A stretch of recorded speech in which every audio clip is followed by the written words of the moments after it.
Hello mga kakusina! So ako po ulit sa Ate Angel ng Kusina ni Angel. And for today's video, tuturuan ko po ulit kayo ng another dessert recipe na pwede mong gawin sa iyong kusina dahil madali lang po ito. Yan, so naglagay na po ako ng 3 cups of water sa ating kaserola at maglalagay lang ako ng unflavored na white jelly powder. Yan, so ilalagay lang po natin to dito lahat. And hindi po nakabukas yung apoy sa ating kalan. Kapag nailagay na natin yung ating jelly powder, i-dissolve lang po natin to ng maigi dito sa ating water.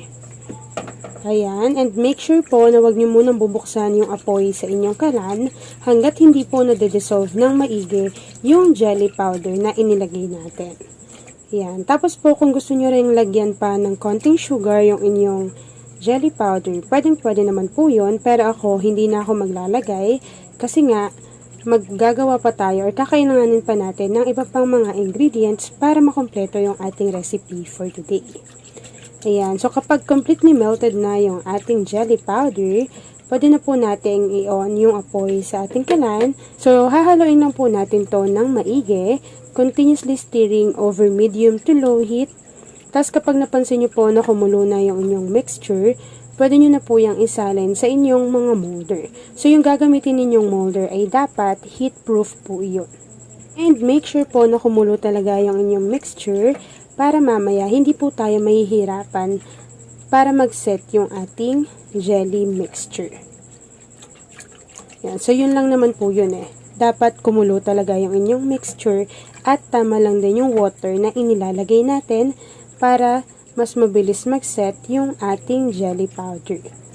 Ayan, so ako po usually 3 cups of water lang yung inilalagay ko para naman medyo makunat-kunat yung kalalabasan ng ating recipe. Ayan, so habang hinahalo ko to mga kakusina at hinihintay natin kumulo yung ating jelly mixture, please don't forget to like and follow yung ating Facebook page na Kusina ni Angel. And kung meron po kayong Instagram, paki-follow na po ako doon, Kusina ni Angel. And kung gusto nyo matuto pa ng iba pang mga recipes o kaya naman, gusto nyo rin mag-share ng mga niluluto ninyo everyday, pwede po kayong sumali sa ating Facebook group. Andyan lang yan sa ating Facebook page. At ayan na mga kakusina, kapag nakita po natin na kumukulo na yung ating jelly mixture, pwede na po natin i-off yung apoy sa ating kalan at isasali na po natin to sa any heat-proof na molder.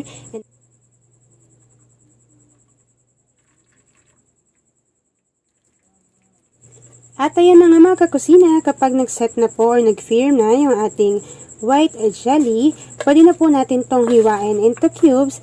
And kung mapapansin po ninyo, sobrang firm ng ating jelly kasi po 3 cups of water lang yung ginamit natin.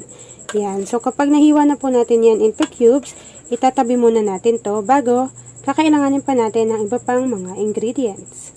Habang nakaset aside yung ginawa nating jelly, maglalagay lang po muna ako dito sa aking mixing bowl ng 2 lata na tig 370 ml na all-purpose cream. Yan, para sobrang creamy nung kalalabasan ng ating recipe. Bali, 2 cans lang po ito. And hindi po ito naka-chilled overnight. Kumbaga, ito po ay naka-room temperature lamang. Kapag nailagay na po natin yung ating all-purpose cream, kakailanganin ko na rin po dito ng 1 cup na condensed milk. Yan. Ito po ay naka-room temperature lang din. And 1 cup lang yung inilalagay natin. Kasi, sakto lang po yung tamis kapag 1 cup yung inilagay ninyo. And para din po mag-balance yung sweetness, maglalagay lang din po ako dito ng konting salt. Konti lang po. Mag-add lang po ako ng konting vanilla essence. And syempre, hahaluin po muna natin to para mag-combine lang yung condensed milk na inilagay natin, pati yung ating all-purpose cream. Kung gusto niyo po na hindi ganun ka-creamy, or kakapal yung consistency na kalalabasan ng ating dessert recipe, pwede po kayong gumamit dito ng 1 can na all-purpose cream and 1 can din po na evaporated milk. Since wala na akong evaporated milk na available sa aking kusina, 2 all-purpose cream na lang po yung inilagay ko. Yan, so mix it well lang po para mag-combine yung ating condensed milk para po hindi siya namumuo dun sa ilalim ng ating mixing bowl. Yan, usually po ang ginagawa ko, inuuna ko muna itong cream mixture bago natin ilagay yung mga ingredients na iba pa, yung mga hindi liquid.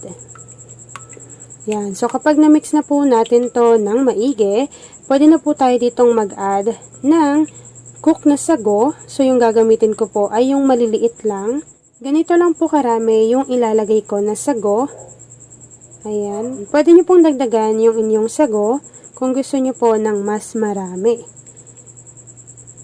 Ayan, after po natin mailagay yung ating sago, maglalagay na rin po ako dito ng avocado.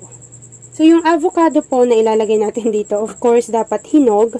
And yung napili ko po ay 2 piraso lamang. So, ilalagay po natin yan dito lahat. And hiniwa ko lang din po ito into cubes.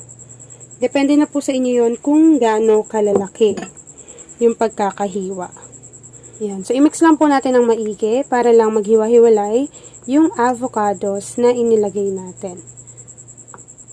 Sino po sa inyo ang avocado lover? Say hello sa ating comment box section. Since panahon ng avocado ngayon, kaya gumawa ako ng avocado recipe.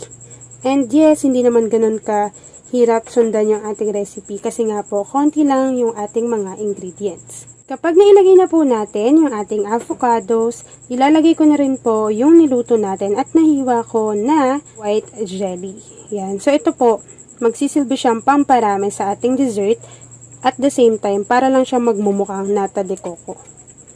Yan. So, ilagay nyo lang po ito lahat.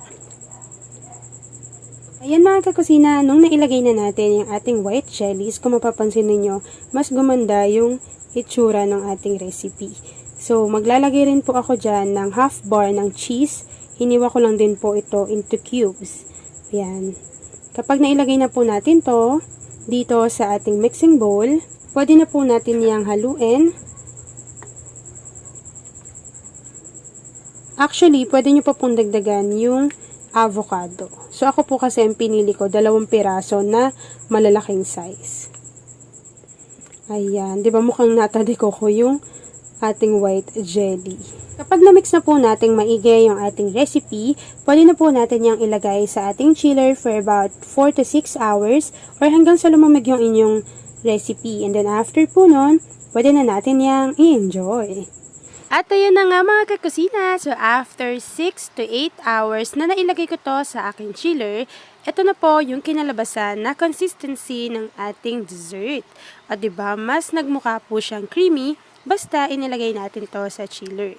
So ayan na mga kakusina, tapos na naman po ang ating easy and creamy na avocado jelly salad. Kung nagustuhan nyo po yung ating video, please like and share this video at kung hindi pa po kayo nakakapag-subscribe sa aking YouTube channel, please click subscribe button, click mo na rin yung notification bell, click all para lagi kang updated sa bawat ina-upload kong mga videos. Yun lang mga kakasina, thanks for watching and enjoy this video!